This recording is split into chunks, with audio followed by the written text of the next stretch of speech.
ushindani baada ya kufika under 17, ikiwemo ligi daraja la 3 ya wilaya ya Ubungo. Kwa hiyo tumeshiriki ligi daraja la 3 wilaya ya Ubungo na tukafanikiwa kufika mpaka kwenye 12 bora kwenda kutafuta playoff ya kwenda kucheza ligi ya mkoa.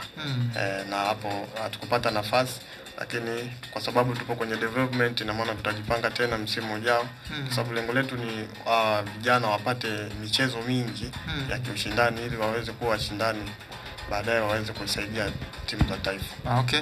Sawa, mnapata nguvu wapi? Kwa sababu kuendesha hii program ya kuwa na vijana lazima uwe na fedha, uwe na msuli wa kutosha. Nyie mnapata wapi nguvu zaidi? Hadi sasa hivi tunasapotiwa sana na wazazi. Tunadili na wazazi kwamba mzazi aweze kusupport kijana wake aweze kucheza mpira.